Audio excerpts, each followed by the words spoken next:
Hello everyone, अध्ययन लोक में आपको स्वागत है। मेरा नाम है अभिषेक प्रताप सिंह और आज हम पढ़ेंगे हिस्ट्री के प्रीवियस ईयर क्वेश्चंस। ये स्पेशली होगा UP PCS, PSC, CDS, CPF, UP PCL, ARO, AFCAT, इन्हीं के प्रीवियस ईयर क्वेश्चंस होंगे इसमें। और ये 1000 क्वेश्चंस हम लोग कराए जाएंगे पर पार्ट। ये पार्ट 1 है। पार्ट 1 में 25 क्वेश्चंस, हर को पार्ट में 25 क्वेश्चंस होंगे। अभी इस वीक तो पूरा मतलब संडे तक पूरा ये चलेगा, लेकिन नेक्स्ट वीक से मंडे से फ्राइडे तक आपकी हिस्ट्री के 25 क्वेश्चंस चला करेंगे। पर डे 25 क्वेश्चंस हम लोग किया करेंगे। और जो सैटरडे और संडे है उसमें हम इंग्लिश के क्वेश्चंस किया करेंगे। तो साथ ही आप हमारी वीडियो की पीडीएफ पाने के लिए टेलीग्राम पर ज्वाइन कर सकते हैं। हमारी पीडीएफ केवल टेलीग्राम पे अवेलेबल होती है, तो प्लीज़ आप टेलीग्राम पे ज्वाइन करिए। और साथ ही हमारी वीडियो के लिंक पाने के लिए आप हमें ट्विटर, फेसबुक और टेलीग्राम पे भी ज्वाइन कर सकते हैं। और किसी भी क्वेरी के लिए आप हमें जीमेल कर सकते हैं। हमारा जीमेल आईडी है adyanlok@gmail.com। और हमें व्हाट्सएप कर सकते हैं 5357960006 पर। तो स्टार्ट करते हैं। सबसे पहला क्वेश्चन है अरेंज इन सीक्वेंस। इसको सीक्वेंस में अरेंज करना है। Cripps mission, August offer, Nehru report, Wavell plan, इसके ऑप्शंस हैं ए बी सी डी। इसके ऑप्शंस हैं, तो इसका सही ऑप्शन जो है वो है बी 3214। देखिए, क्रिप्स मिशन जो नेहरू रिपोर्ट आई वो आई 1928 में। अगस्त ऑफर आया 8 अगस्त 1940 को। और क्रिप्स मिशन आया मार्च 1942 को। और वेवल प्लान आया मेरा 1945। और मोर क्लियर जानना हो तो ये है 14 जून 1945 को ये आया।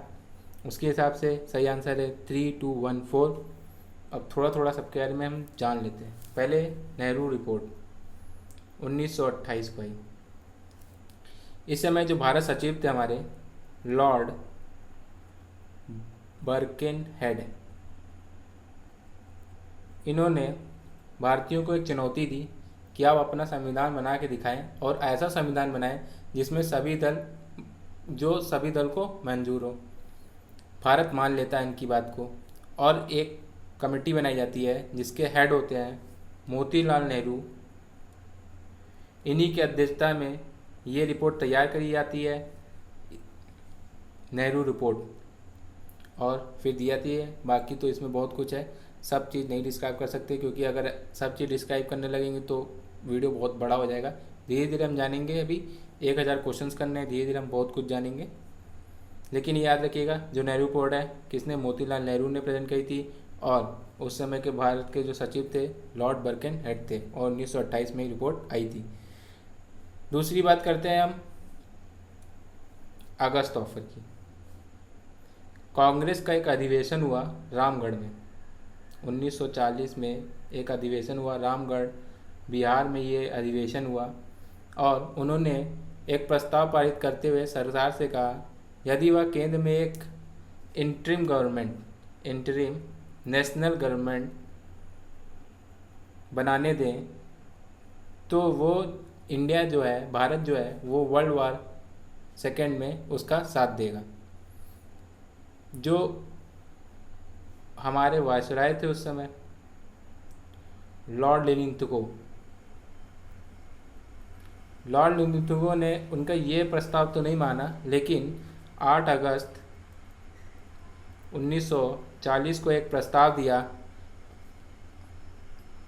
और जो प्रस्ताव इन्होंने, मतलब जो इन्होंने रिपोर्ट दी थी अगस्त ऑफर में, इन्होंने, सरकार ने बोला था कि एक इंटरिम नेशनल गवर्नमेंट बनाई जाए, बनाने दीजिए और हम आपको सेकेंड वर्ल्ड वॉर में साथ देंगे। लेकिन जो इन्होंने ऑफ़र दिया लॉर्ड लिनिंगथुगो ने 8 अगस्त 1940 को जो ऑफ़र दिया, उसमें इन्होंने ये बात ना मानकर दूसरी बातें बताई, बोली कि पहली तो इन्होंने बोला कि हम आप एडवाइजरी वॉर काउंसिल एक इस्टेब्लिश करने देंगे, और दूसरा एक डोमिनेंट स्टेट का दर्जा भी आपको देंगे, और तीसरा वॉर के बाद इंडिया को अपने संविधान बनाने का अधिकार भी देंगे। साथ ही एक और ऑफर दिया जिसमें उन्होंने बोला जो एग्जीक्यूटिव काउंसिल है वायसराय की, उसको हम बढ़ाएंगे और उसमें ज़्यादा से ज़्यादा भारतीयों को शामिल करेंगे।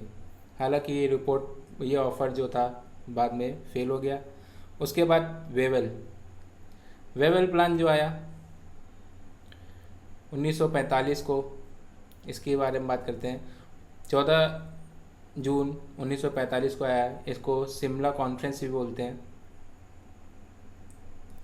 जिससे क्वेश्चन आता है, इससे एक बार मैंने क्वेश्चन देखा था, वो आया था कि ये फेल क्यों हुआ, और फेल इसलिए हो गया था जो जिन्ना थे, एक जो कार्यकारिणी परिषद बनने की इसमें सहमति बनी थी, उसमें जिन्ना ने बोला उस कार्यकारिणी में जो मुस्लिम समुदाय के लोग हैं वो मुस्लिम लीग के होने चाहिए, क्योंकि उनका मानना था जो मुस्लिम को रिप्रेजेंट करने, मुस्लिम का जो प्रतिनिधि करने का एकमात्र संस्था है वो मुस्लिम लीग है।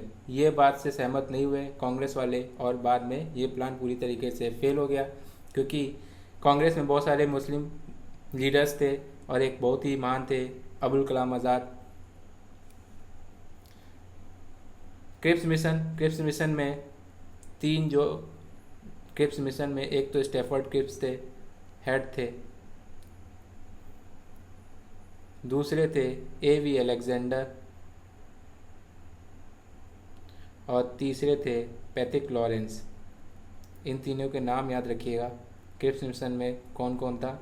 क्रिप्स मिशन को गांधी जी ने पोस्ट डेटेड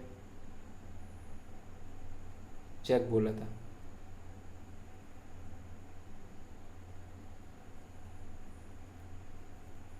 गांधी जी ने post dated cheque Cripps mission को बोला था। Next question, who is known as king maker during Mughal period. राजा बनाने वाला किसको बोलते थे मुगल पीरियड के टाइम पे। Hussain Ali Khan and Abdullah Khan, Nasir Khan and Zakaria Khan, Shah Hussain and Abdul Hussain, Mohammad Jami and Mohammad Junaidi. इसका सही आंसर है ऑप्शन नंबर 1, इनको सैयद ब्रदर्स भी बोलते हैं।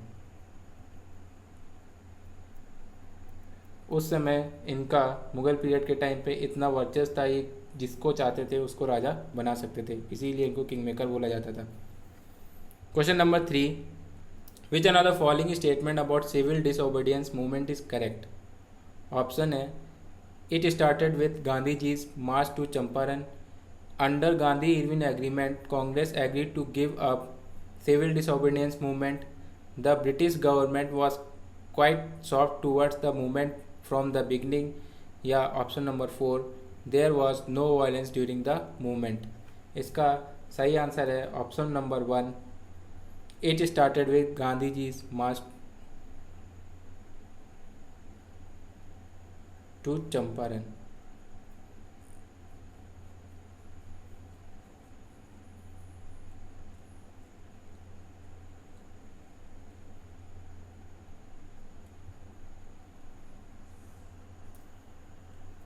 सॉरी, इसका जो आंसर है वो है option number 2, under Gandhi Irwin agreement Congress agreed to give up civil disobedience movement. इसका सही आंसर है ऑप्शन नंबर 2। और सिविल डिसओबीडियंस मूवमेंट के बारे में बात करते हैं, ये कब हुआ चालू, सिविल डिसओबीडियंस मूवमेंट कब लागू हुआ था 1929 को ये हुआ था। और कौन से सेशन में हुआ था, कांग्रेस सेशन जो हुआ था लाहौर में, तब सिविल डिसओबीडियंस मूवमेंट चलाया गया। और इसी के अंडर में डांडी मार्च हुआ। और डांडी मार्च कब हुआ था, डांडी मार्च हुआ था 12 मार्च 1930। 12 मार्च 1930 इसी के अंडर में सिविल डिसओबीडियंस मूवमेंट के अंडर में डांडी मार्च हुआ था 12 मार्च 1930 को। और जो गांधी इरविन एग्रीमेंट था, इसमें एक बहुत इम्पॉर्टेंट चीज़ थी, जो कोस्टल एरियाज़ में सॉल्ट बनाते थे वो पहले सॉल्ट टैक्स दिया करते थे। इस एग्रीमेंट के बाद सॉल्ट टैक्स देना इन्होंने बंद कर दिया था। Next question, consider the following statement from Kalhana's Rajatarangini. The common people ate rice and Utpala Saka, a wild vegetable of bitter taste. Harsha introduced into Kashmir a general dress befitting a king which included a long coat. इसका option है only one, only two, both one and two, या neither one और two. इसका सही answer है option number C, both one and two. जो राजतरंगिणी है, ये कलंस की जो राजतरंगिणी है, इसमें जो कश्मीर के राजा है, एक एक राजा के बाद एक कौन किसके बाद राजा आया उन सब के बारे में एक के बाद एक लिखा हुआ है। और जो कलंस की राजतरंगिणी है वो कब पूरी कंप्लीट हुई? लोहार वंश के एक शासक थे राजा जय सिंह, इनके टाइम पे कलहन की राजतरंगिणी कंप्लीट हुई। और राजतरंगिणी में जो लास्ट राजा का जिक्र हुआ है वो है राजा जय Singh. Next question, Who among the following first used the word Swaraj in its political sense and accepted Hindi as national language of India? Ram Mohan Roy, Swami Vivekananda, Mahatma Gandhi, Bal Gangadhar तिलक। इसका सही आंसर है ऑप्शन नंबर 4, बाल गंगाधर तिलक। बाल गंगाधर तिलक को फादर ऑफ अनरेस्ट इंडिया बोला था, और ये किसने बोला था? वैलेंटाइन चिरोल ने बोला था। और साथ ही इन्होंने होम रूल लीग स्टार्ट करी थी महाराष्ट्र में, और गणपति पूजा भी इन्होंने स्टार्ट करी थी महाराष्ट्र में। इनको लोकमान ने बोला है, लोकमान बाल गंगाधर तिलक बोला जाता है। लोकमान का मतलब होता है accepted by the people. Next question, among the precious stones the most extensive foreign trade during the Gupta age was that of diamonds, ruby, pearl, sapphire. इसका सही आंसर है option number 4, sapphire. Question number 7, ये statement है, India would be far more reliable as a base for operations, moreover the prospect of settlement will be greatly enhanced by the disappearance of Gandhi who has for years torpedoed every attempt at a settlement। ये statement दिया गया था British government के द्वारा, और ये किसके context में दी गई थी? Kheda satyagraha, civil disobedience movement, quit India movement, या नॉन कोऑपरेशन मूवमेंट। इसका सही आंसर है option number C, quit India movement. Quit India movement के टाइम इनको ऐसा लगा था कि गांधी जी की डेथ हो जाएगी, लेकिन ऐसा हुआ नहीं था। वही सोच के इन्होंने ये स्टेटमेंट दिया था। Question number 8, Sangam literature formed a very important source for the reconstruction of history. ये हिस्ट्री लिखा हुआ है, history of south India. It was written in Tamil, Kannada, Telugu, Malayalam. इसका सही आंसर है option number 1, Tamil. Next question, in the Gupta age Varamir wrote the famous book Brihad Samhita. It was treatise on astronomy, statecraft, Ayurvedic system of medicine या economics। जो वरामीर थे ये बहुत बड़े astrologer थे, और जो बृहद संहिता इसमें एस्ट्रोनॉमी के बारे में पूरा लिखा हुआ है। साथ ही next question, The highly polished monolithic Ashokan pillars were carved out of single pieces of buff-colored sandstone, usually mined for the quarries of। जो अशोक के जो पिलर हुआ करते थे वो मोनोलिथिक हुआ करते थे, और वो जो सैंडस्टोन जो पिलर बनते थे सैंडस्टोन के, वो कहाँ के थे? Chunar near Mirzapur, Lauriya near Nandgarh, Sarnath near Varanasi, Udayagiri near Bhubaneswar. इसका सही answer option number 1, Chunar near Mirzapur से ये बनाए जाते थे, और ये पूरे मोनोलिथिक होते थे, 40-50 फीट के होते थे, और पूरा एक पिलर कहीं से भी टूटा या कटा या जोड़ा नहीं जाता था, और फिर इन पे रॉक एडिट्स लिखे जाते थे। Ibn Battuta work Rihla completed in 1355 is an autobiography, an account of the Delhi sultans from Aibak to Ghiyasuddin Tughlaq, a religious text या an account of trade with Morocco. इसका सही आंसर है option number 4, an account of trade with Morocco. जो Ibn Battuta था ये Morocco का रहने वाला था और ये इंडिया कब आया था? मोहम्मद बिन तुगलक के टाइम पे ये इंडिया में आया था।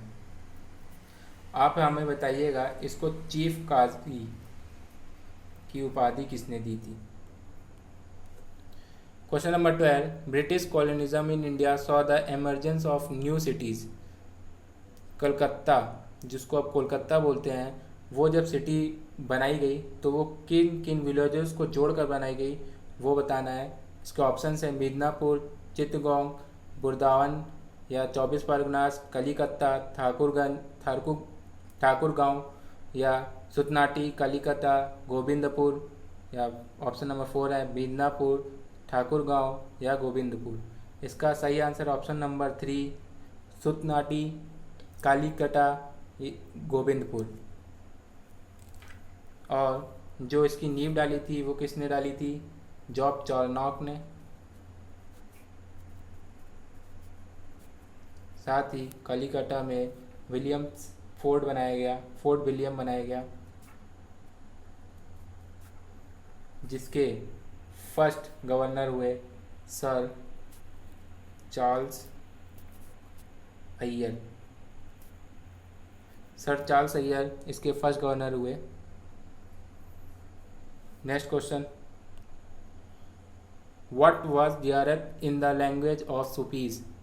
Pilgrimage to the tombs of Sufi saints for seeking barakat, reciting divine name, offering free kitchens run of futu unasked for charity, setting up of औगफ चैरिटेबल ट्रस्ट। इसका जो सही आंसर है ऑप्शन नंबर 4 है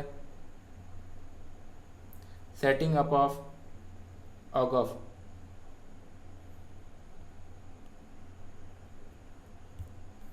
इसका आंसर 4 नहीं है, इसका आंसर है option number 1, pilgrimage to the tombs of Sufi saints for seeking barakat, spiritual gaze. जियारत एक अरबी वर्ड है जिसका मतलब होता है विजिट। इसका मतलब विजिट होता है साइट्स, और जो साइट्स एसोसिएटेड विद मोहम्मद, जो ये साइट्स होती हैं वो मोहम्मद से एसोसिएटेड होती हैं। यहाँ पे लोग जाते हैं फॉर स्पिरिचुअल ग्रेस के लिए। Next question, which are the following is not related with Buddha's life? Kanthaka, Alara Kalama, Channa या गौशाला मस्करी पुत्रा। इसका जो ऑप्शन है ओनली 4, 1 एंड 2 या 3 एंड 4। इसका सही आंसर है ऑप्शन बी, ओनली 4। ये रिलेटेड नहीं है। कंटक, अलार कलम, चन्ना ये तीनों बुद्धा की लाइफ से रिलेटेड है। जो चन्ना है वो इनका चैरियोटिर है, सारथी इसको बोलते हैं। और जो अलार कलमा है ये इनके फर्स्ट टीचर थे। और कंटक बुद्धा का जो हॉर्स था उसका नाम था। साथ ही जो गौशाला मस्करी पुत्रा है इनको मकली गौशाला भी बोलते हैं, मकली गौशाल। और ये आजीविका सेक्ट के संस्थापक माने जाते हैं। और ये जो समकालीन किसके थे? ये समकालीन थे महावीर स्वामी के। साथ ही कुछ चीज़ें हैं जो बुद्धा से रिलेटेड हैं, जैसे लोटस एंड बुल, ये बुद्धा के बर्थ को डोनेट करते हैं। स्तूप डेथ को, बोधि ट्री एनलाइटमेंट को, और व्हील फर्स्ट सरमन, जिसको धर्मचक्र प्रवर्तन भी बोलते हैं। और एक और है हॉर्स, द ग्रेट डिपार्चर, या इसको बोलते हैं महाविनिष्कर्मन।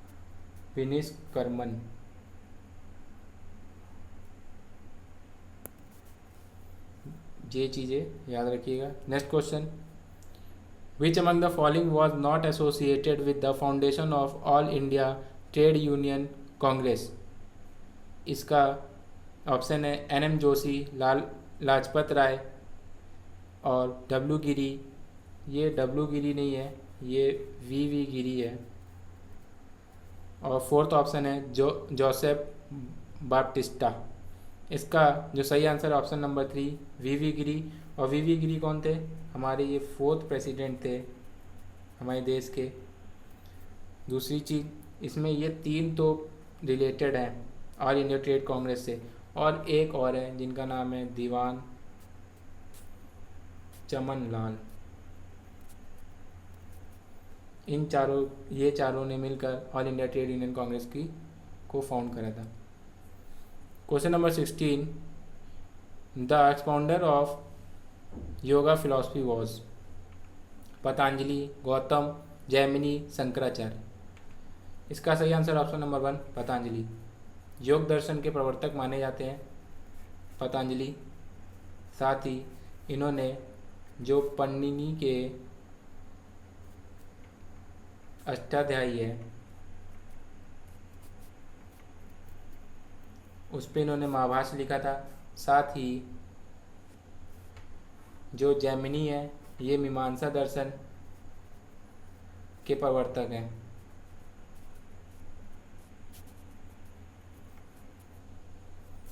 Next question, Upanishad are books on religion, yoga, law, philosophy. इसका सही आंसर ऑप्शन नंबर 4 फिलॉसफी। ये बहुत ध्यान रखिएगा, बहुत से लोग रिलीजन मार देते हैं। इसका सही आंसर है philosophy. Next question, who was known as the Nigantha Nath Putra. Vardhamana Mahavir, Gautam Buddha, Nagarjuna या शंकराचार्य। इसका सही answer option number 1 Vardhaman Mahavir. जो महावीर के स्वामी हुआ करते थे, वो जो शिष्य हुआ करते थे उनको बोलते थे निगंतु, निग्रंथ बोलते थे इनको। जो इनके शिष्य हुआ करते थे इनको निग्रंथ बोलते थे। अब थोड़ा सा महावीर स्वामी के बारे में जान लेते हैं। इनका जन्म जो हुआ था वो वैशाली में हुआ था, कुंडग्राम वैशाली में हुआ था। और कब हुआ था? 599 BC में इनका जन्म हुआ था। दूसरी चीज़, इनकी मदर का नाम त्रिशला था, फादर का नाम सिद्धार्थ था, और जो वाइफ थी उनका नाम था यशोदा। और इन्हें जो ज्ञान की प्राप्ति हुई थी वो कहाँ हुई थी? वो ज्ञान जो जैन धर्म था उसमें ज्ञान को एक वर्ड दिया था कैवल्य। कैवल्य की जो इनको प्राप्ति हुई थी वो कहाँ हुई थी? वो हुई थी जुम्बिक ग्राम,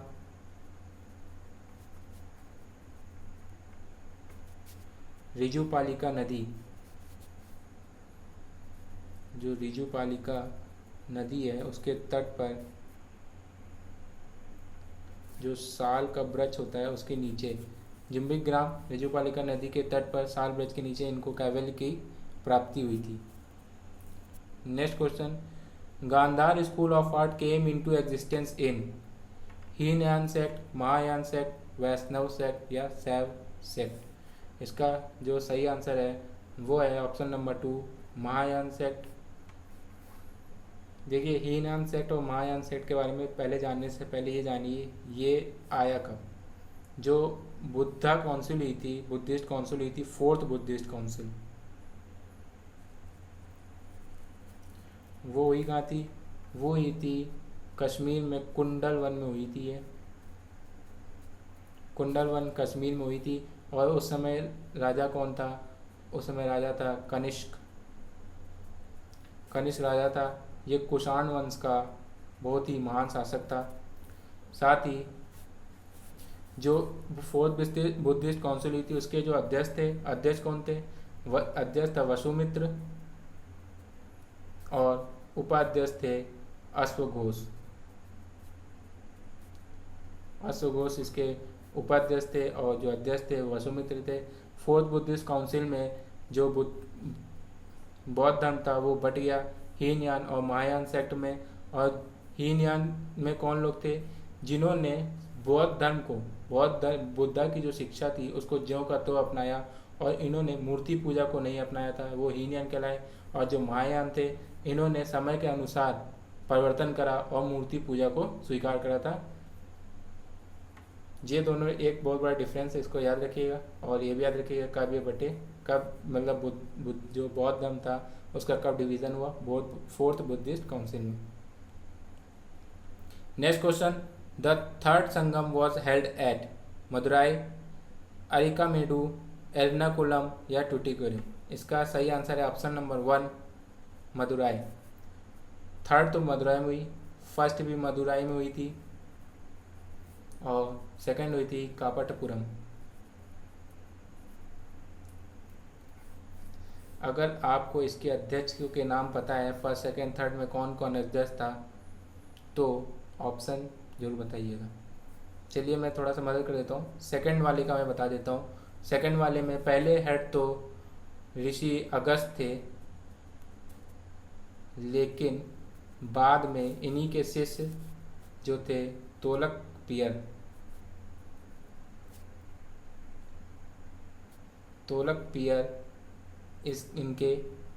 इसके अध्यक्ष बने। फर्स्ट और थर्ड के आप बताइएगा कौन अध्यक्ष थे। Question number 21, the decimal number system including the concept of zero was invented in India during which one of the following dynasty, Shaka, Gupta, Pala या चोला। इसका सही आंसर है ऑप्शन नंबर 2 गुप्ता डायनेस्टी के टाइम पे जीरो का खोज हुई थी। Next question number 22, Gupta age के बारे में थोड़ा सा जान लीजिए। गुप्ता एज को गोल्डन पीरियड ऑफ इंडिया बोलते हैं।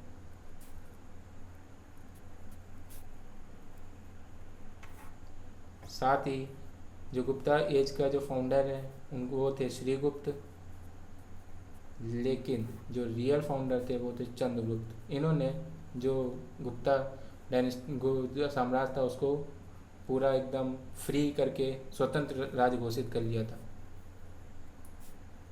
चंद्रगुप्त फर्स्ट। और ये किसके पुत्र थे, ये थे घटोत्कच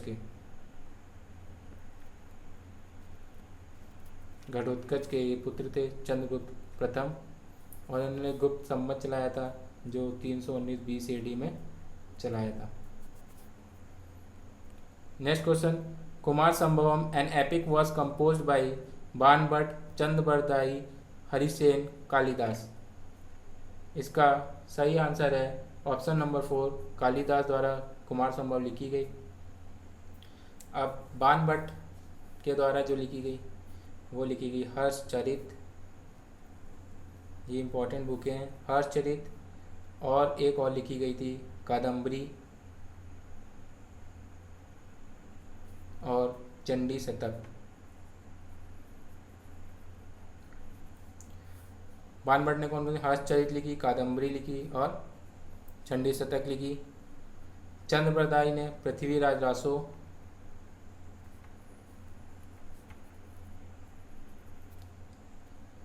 हरिसेन ने लिखी थी प्रयाग प्रशस्ति,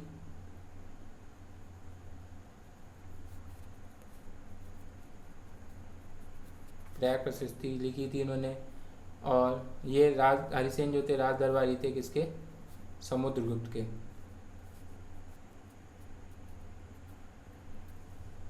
साथ ही अब आए कालिदास की और भी कुछ रचनाएं, इनको याद रखिएगा। ऋतु संहार, मेघदूतम और रघुवंश महाकाव्य, ये बहुत इंपॉर्टेंट है, रघुवंश महाकाव्य। मेघदूतम तो अक्सर पेपर में पूछ दी जाती है, इसको जरूर याद रखिएगा। Next question, which are the following is not composed by Harshavardhana, Harshacharita, Ratnavali, Priyadarshika या नागनंदा। इसका सही आंसर ऑप्शन नंबर 1 हर्षचरित लिखी थी बाणभट्ट ने। बाकी 3 रचनाएं हर्षवर्धन ने लिखी, नागनंदा, प्रियदर्शिका और रत्नावली। जो हर्षवर्धन थे ये बहुत बड़े स्कॉलर्स थे और राजा तो बहुत बड़े थे ही। Which are the following was the contemporary of Genghis Khan, Mohammad Ghaznavi, Iltutmish, Alauddin Khilji या मोहम्मद बिन तुगलक। इसका सही आंसर है ऑप्शन नंबर 2, इल्तुतमिश। इल्तुतमिश कुतुबुद्दीन ऐबक गुलाम वंश जो स्लेव डायनेस्टी थी उसका राजा था, और कुतुबुद्दीन ऐबक के बाद ये राजा बना। जो ये था कुतुबुद्दीन ऐबक का ये दास था, लेकिन बाद में इसको दास से मुक्त करके इसको इक्तेदार बना दिया गया। और इसके जब ये राजा बना उससे पहले इसकी कहाँ का एक इक्तेदार था, ये बदायूं का इक्तेदार था। और इसी के टाइम पे 1215 थर्ड बैटल ऑफ तराइन हुई, जिसमें इल्तुतमिश ने यल्दौज को मार दिया था। Next question, who abolished iqta system? Babur, Mohammad bin Tughlaq, Iltutmish या अलाउद्दीन खिलजी? इसका सही आंसर है option number 1, Babur. Abolished iqta system Babur ने करी थी, और जो भारत में सही रूप से इक्ता सिस्टम लाया वो किसने लाया था? वो लाया था इल्तुतमिश ने। इक्ता सिस्टम क्या था? जैसे कि एक ये राज हुआ करता था, इसको छोटे छोटे भाग में बांट दिया कर जाता था, और यहाँ पर ये इक्ताज होते थे, जो छोटी छोटी जगह बांटी जाती थी ये इक्ताज होती थी। और जो इनको जहाँ पे जिनकी नियुक्ति होती थी वो होते थे इक्तदार। इनका खाली मेन काम होता था कि यहाँ से वो भू राजस्व इकट्ठा करें, और इनका एक और बहुत बड़ा दायित्व था कि ये इसी राजस्व से जो राजा था उसके लिए एक सेना भी तैयार रखें। मेनली काम जो था वो था यहाँ का जो जिस एरिया का जो भू राजस्व है वो इकट्ठा करें। तो यहाँ पे हमारे 25 क्वेश्चन पूरे होते हैं और हमारा वीडियो एंड होता है। अब हम इसके बाद पार्ट 2 पढ़ेंगे, जिसमें नेक्स्ट 25 क्वेश्चंस पढ़ेंगे।